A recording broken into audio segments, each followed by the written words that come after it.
And now we come to lesson number 9 in the IELTS Terminator Writing for IELTS Academic course. This time we're going to be talking about the second paragraph in IELTS Part 2 Writing Task. What to say in this paragraph and how to say it. So after leaving a blank line, we begin the second paragraph with an indent. I've said this before about the blank line and the indent. Most important to do it so the examiner knows where our paragraphs start and end, where our idea clusters begin and end. Without these, the examiner doesn't really know where you stop and start your ideas, and the examiner is not going to be concerned about trying to find it. That's going to make the examiner cranky and therefore not ready to give you a good score. Alright, in this paragraph, the second one, we make an argument for or in favour of the proposition in the question. Our first sentence in this paragraph is the topic sentence of the paragraph and virtually sums up what we're about, what we will say. So let's continue with the question we started with. We must try to use new words and expressions that we have not used before, if possible. Sometimes this is not possible. So, let us begin. Let's make one. Okay, remember this is paragraph number 2. Our first paragraph restated the question in our own words and gave an idea of our opinion on this matter. So here we go. Going on to the second paragraph. And here's my ideas. Your ideas might be completely different, of course. Punishment for crimes committed by fully grown members of society can often be quite harsh when applied to misdemeanours perpetrated by minors. However, behavioural psychologists generally agree that unless the punishment is severe enough to make the criminal want to alter his or her behaviour, the possibility of reoffending will always be present. So here we see we have an indent. Then I have used for my topic sentence for the second part, the second paragraph, punishment for crimes committed by fully grown members of society can often be quite harsh when applied to misdemeanours perpetrated by minors. Okay, there's some pretty good vocabulary in there, so it might be time to start thinking about putting some more vocabulary into your vocabulary notebook.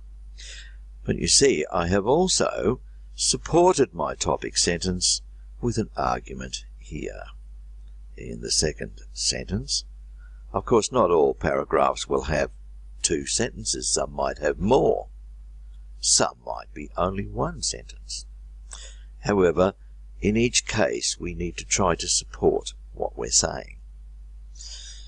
Now, you note here that we introduce a reference to some sort of an authority to substantiate our argument. I said, I referred to behavioural psychologists. Okay, we do not need to quote exact references, nor do the references need to be factual. Some could be as vague as "my friends think." Remember, the IELTS examiner is not in a position where he or she is going to question the authority that you provide. He knows that it's probably not genuine, but he's assessing your English, not your ability to remember complex references. So, in the first sentence, the topic sentence states what I wish to say, and the second sentence supports what I have to say by expanding on the first sentence and giving some authority to it. So let's step back a little and do some review about part 2 of the writing exam. Here's the question. Here's a question that you should think about.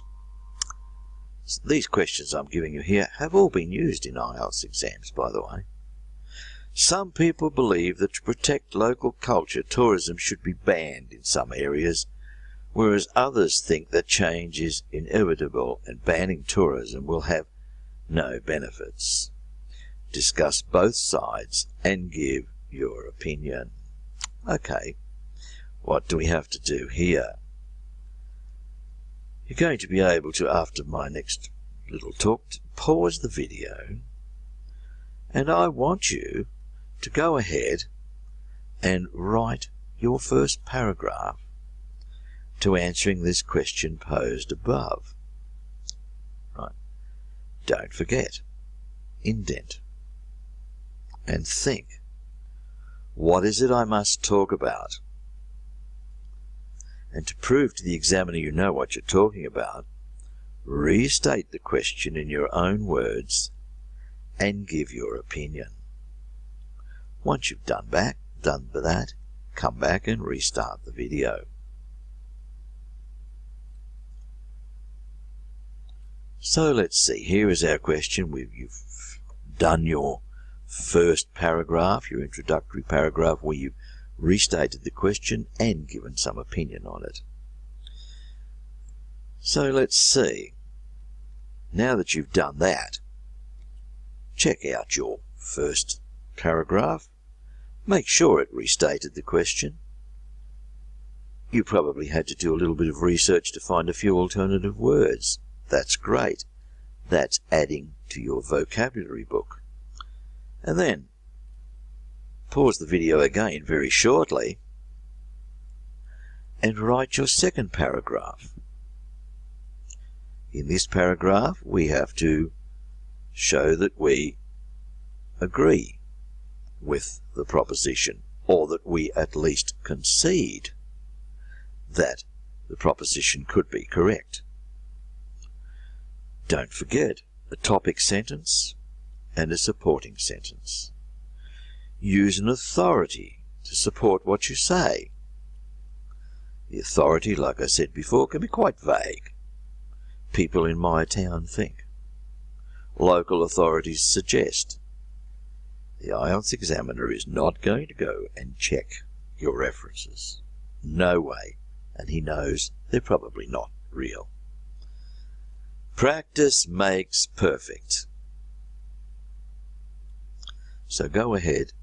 You now should have 2 paragraphs towards this essay.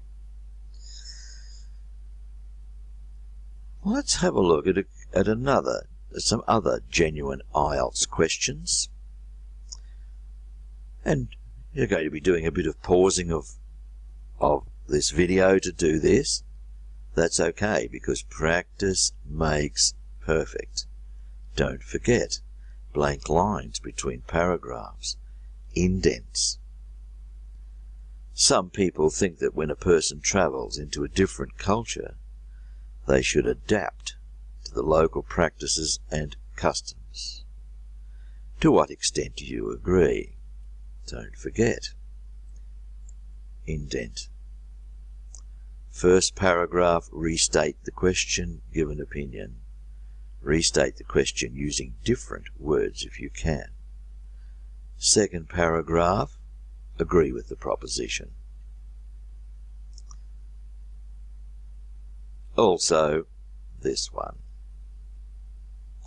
Children can learn effectively by watching television.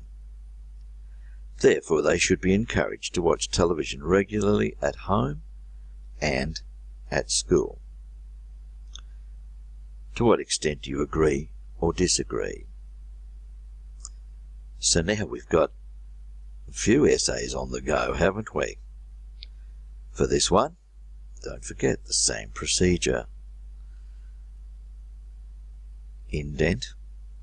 First paragraph, restate the question in your own words and give an opinion. blank line. Paragraph 2. Indent. In general, show why this proposition that children can learn effectively by watching television could be true. Give an authority. That's all for this lesson. Thank you very much. Next lesson we will move on. We're doing